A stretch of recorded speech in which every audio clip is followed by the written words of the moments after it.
구약성경 사사기 8장 22절에서 35절 말씀 우리가 함께 읽겠습니다.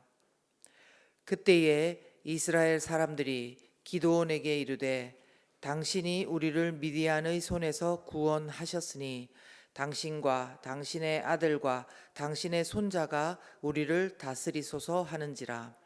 기드온이 그들에게 이르되 내가 너희를 다스리지 아니하겠고 나의 아들도 너희를 다스리지 아니할 것이요 여호와께서 너희를 다스리시리라 하니라.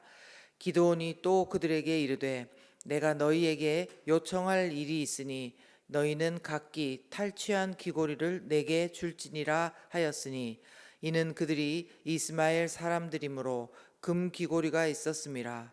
무리가 대답하되 우리가 즐거이 드리리이다 하고 겉옷을 펴고 각기 탈취한 귀고리를 그 가운데에 던지니 기드온이 요청한 금 귀고리의 무게가 금 1700세겔이요 그 외에 또 초승달 장식들과 폐물과 미디안 왕들이 입었던 자색 의복과 또 그 외에 그들의 낙타목에 둘렀던 사슬이 있었더라. 기드온이 그 금으로 에봇 하나를 만들어 자기의 성읍 오브라에 두었더니 온 이스라엘이 그것을 음란하게 위함으로 그것이 기드온과 그의 집에 올무가 되니라. 미디안이 이스라엘 자손 앞에 복종하여 다시는 그 머리를 들지 못하였으므로 기드온이 사는 40년 동안 그 땅이 평온하였더라. 요아스의 아들 여룹바알이 돌아가서 자기 집에 거주하였는데 기드온이 아내가 많으므로 그의 몸에서 낳은 아들이 70명이었고 세겜에 있는 그의 첩도 아들을 낳았으므로 그 이름을 아비멜렉이라 하였더라. 요아스의 아들 기드온이 나이가 많아 죽음에 아비에셀 사람의 오브라에 있는 그의 아버지 요아스의 묘실에 장사되었더라. 기드온이 이미 죽음에 이스라엘 자손이 돌아서서 바알들을 따라가 음행하였으며 또 바알 브릿을 자기들의 신으로 삼고 이스라엘 자손이 주위의 모든 원수들의 손에서 자기들을 건져내신 여호와 자기들의 하나님을 기억하지 아니하며 또 여룹바알이라 하는 기드온이 이스라엘에 베푼 모든 은혜를 따라 그의 집을 후대하지도 아니하였더라. 아멘. 함께 하인나 큐티 말씀 나누겠습니다.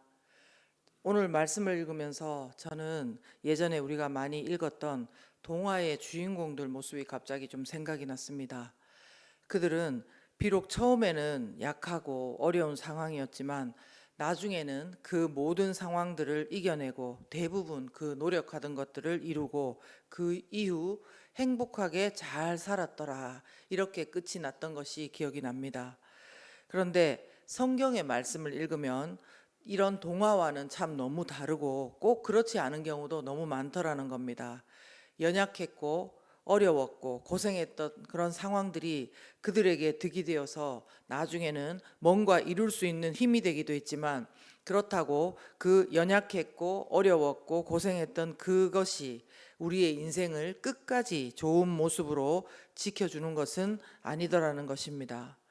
그러므로 우리는 좀 더 동화적인 사고 그런 데서 벗어나서 성경적인 가치관을 배우고 명심할 필요가 있는 것 같습니다.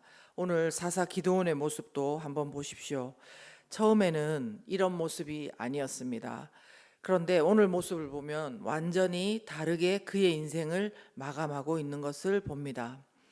그래서 저는 오늘 말씀을 통해서 먼저 승리자에서 올무에 걸린 사람이 된 기드온의 모습을 생각해 봅니다. 300명하고 그리고 13만 5천 명하고 싸웠을 때 그 미디안 연합군을 물리친 사람이 사사 기드온입니다. 물론 하나님의 지혜와 하나님의 앞서 싸우심으로 승리를 거두게 됐지만 그런 굉장한 승리에 사사로 쓰임받았다는 것은 보통 영광스러운 일이 아니고 아무나 하는 일이 아닙니다. 그러므로 사사 기드온에 대해서 사람들이 이스라엘을 미디안의 손에서 구했다 이렇게 하면서 칭송하는 것도 놀랄 일은 아닙니다. 언제나 사람들은 이런 경우에 그 승리자들을 얼마나 높이는지 모릅니다. 그래서 22절에도 보시면 당신이 우리를 미디안의 손에서 구원했으니 당신뿐만 아니라 당신의 아들, 당신의 손자도 대를 이어서 자기들을 좀 다스려 달라 그렇게 호소를 합니다. 듣는 사람 입장에서 결코 듣기 싫은 소리가 아닐 겁니다. 그런데 여기서 기드온이 이렇게 말을 합니다. 우리 23절 한번 제가 읽을게요. 내가 너희를 다스리지 아니하겠고 나의 아들도 너희를 다스리지 아니할 것이요. 누가요? 여호와께서 너희를 다스리시리라 하리라. 아멘. 참 얼마나 본받을 말이고 본받을 태도겠습니까?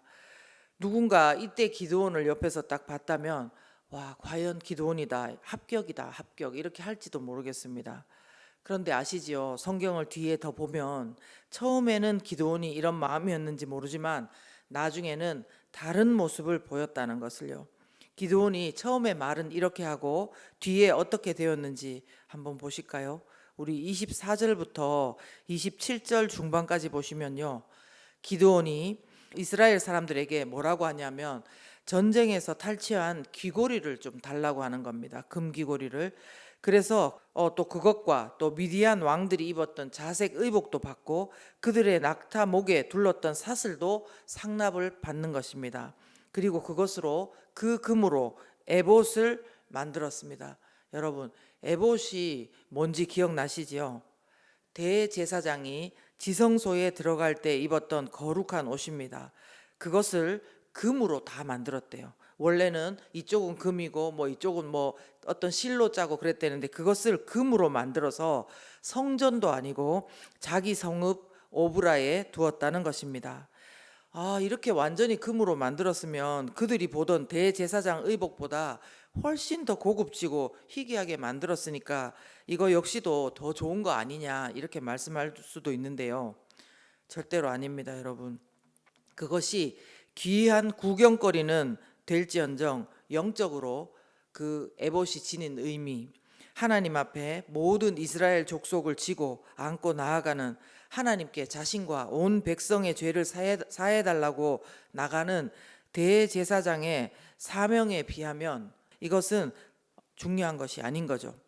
우리에게 이렇게 진짜 귀한 것과 아닌 것을 구별할 줄 아는 그런 눈이 필요합니다.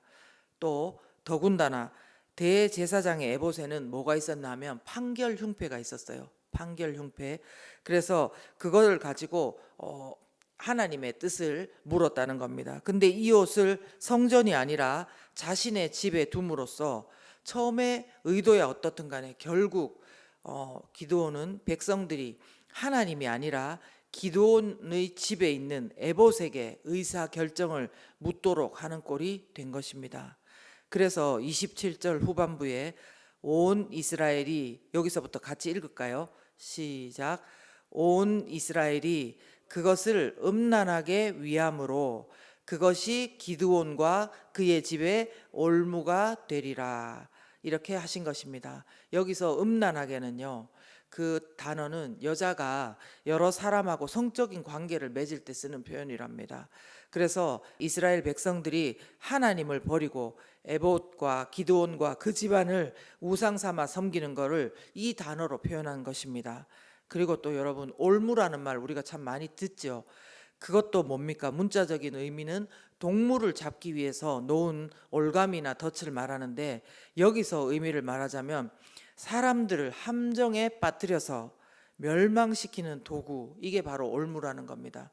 사람들을 함정에 빠뜨려서 멸망시키는 도구. 저는 여기까지 이렇게 묵상하면서 참 사람이 연약하다 그 생각을 하지 않을 수 없습니다. 그러므로 사사 기드온처럼 놀라운 전쟁의 영웅으로 하나님께 쓰임 받는 것도 아무나 하는 것이 아니지만 결국 우리 안에 죄와 욕망이 일어나서 올무가 되기까지 하나님 안에서 우리가 그것을 제대로 캐치하지 못하면은 그 누구라도 영적인 올무를 지니고 함정에 빠져 멸망을 예고받은 불쌍한 사람이 될 뿐이라는 것입니다. 이것이 바로 성경의 가르침입니다. 여러분, 이런 의미에서 저는 오늘 본문을 통해서 하나님께서 일일이 우리를 가르쳐 주신다고 생각합니다. 특별히 어떤 것이 많이 나오냐면요, 우리 인간의 죄악된 이면, 겉으로 보기에는 좋은데 그 이면에 그 어떤 우리의 죄악된 모습이 있는지 낱낱이 알려주시면서 정말 우리에게 필요한 분이 바로 예수 그리스도시라는 것을 깨닫게 해주신다는 겁니다. 이래서 예수님이 오실 수밖에 없었구나. 사사 기도원 같이 이렇게 대단하게 쓰임 받은 사람도 그 끝에 마음을 하나님 안에서 지키지 못하니까 이렇게 되는구나. 그래서 예수님이 오셔야 되는구나. 이걸 깨닫게 하시는 겁니다. 먼저 기드온의 그 이면들이 어떤 것들이 있었는지 한번 정리해 보겠습니다. 자신은 왕이 되지 않겠다고 말했습니다. 자신의 아들도 왕이 아니라고 하면서 그런데 뭘 요구했습니까? 재물을, 금을 요구하는 그 이면이 있습니다. 하나님이 다스리실 것이다 이렇게 말하면서 뭘 만들었냐면 대제사장의 의복, 에봇을 만들어서 자기 집에 두었다는 것입니다. 사사입니다. 사사이면서도 왕이 되지 않겠다는 그 허울 좋은 핑계를 두고 집에 거하면서 수많은 아내를 두는 이면을 보였습니다. 여룻바알이라는 이름, 바알과 싸운다는 그 이름을 쓰면서도 그렇게 멋있게 대단하게 하나님께 쓰임 받아 놓고는 결국 이스라엘 백성들을 우상을 섬기도록 떠밀어 버린 결과가 된 이면, 이것이 바로 기드온의 모습이며 우리의 숨어 있는 죄성의 모습입니다. 이것은 꼭 인생에 뭔가를 이룬 사람들에게만 나타나는 현상이 아닙니다. 왜냐하면 여기 오늘도 이스라엘 백성들의 모습도 마찬가지입니다. 한때는 우리를 미디안의 손에서 구원했다면서 기드온과 그 자손들까지 왕에 대해서 다스려 달라 이렇게 하면서 또 금도 바치고 그 금으로 만든 에봇이 있는 곳에 가서 그렇게 높이고 섬겨놓고 34절 35절 말씀을 보시면요, 원수들의 손에서 자신을 구한 하나님도 기억하지 아니하고 그렇게 숭배하던 기드온이 이스라엘에 베푼 모든 은혜를 따라 그 집을 후대하지도 아니하는 이런 사람인 것입니다. 사람은. 그러므로 우리는 오늘 우리 모습 속에서 그동안 내가 하나님께 참 쓰임 많이 받았다 하는 자부심 때문에 혹시나 방심하면서 졸고 있는 모습이 있는지, 아니면 누군가 하나님이 아닌 사람을 높이고 기다리고 그 가운데서 오직 그거에 취해 있다가 언제 우리가 또다시 세상적인 가치관이고 겉에 보이고 지금 당장 좋아 보이는 돈과 욕망과 그리고 하나님의 영광을 가로채는 그런 자리로 떠내려갈지 모른다는 것을 우리가 심각하게 인정을 하고 경각심을 가지게 되기를 원합니다.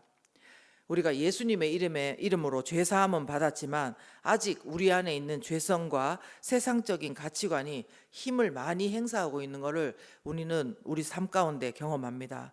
이 세상 떠날 때까지 우리의 싸움은 끝난 것이 아니란 말씀입니다. 사사 기드온이 언제부터 무너지기 시작했습니까? 그것은 미디안과의 대규모 전쟁이 끝난 후부터였습니다. 뭔가 되었다고 생각할 때가 가장 조심할 때입니다. 그래서 우리가 가져야 될 바른 태도는 이것입니다. 제가 빌립보서 3장 12절에서 14절 말씀으로 표현해 보고 싶은데요. 12절 14절만 제가 읽겠습니다. 내가 이미 얻었다 함도 아니요 온전히 이루었다 함도 아니라 오직 내가 그리스도 예수께 잡힌 바 된 그것을 잡으려고 달려가노라. 표대를 향하여 그리스도 예수 안에서 하나님이 위에서 부르신 부름의 상을 위하여 달려가노라. 아멘. 빌립보서 3장 12절에서 14절 말씀이었습니다. 이미 얻은 것도 우리는 없고요, 세상 것을 위해서 달려가는 그런 우리 인생이 아닙니다. 오직 그리스도 예수 안에서 하나님이 위에서 부르신 부름의 상을 위해서 달려가는 우리입니다. 그래서 이 시간 우리 기도했으면 좋겠습니다. 먼저 우리가 우리 안에 어떤 이면들을 가진 추악한 죄인임을 우리가 먼저 깨달을 수 있도록, 그리고 오늘 우리도 혹시 기드온과 그의 집과도 같이 우리의 죄성을 간과한 채 내 숨은 욕망들을 모른 채 흘러가면서 올무에 걸려 있는 것들은 없는지 주 안에서 분별하게 해달라고 말입니다. 만약 그렇다면 이 시간 하나님 앞에 납작 엎드리고 회개할 수 있도록 하시고 기드온과도 같이 인생을 그렇게 마감하지 않는 복을 우리가 누릴 수 있도록 해달라고 이 시간 기도했으면 좋겠습니다.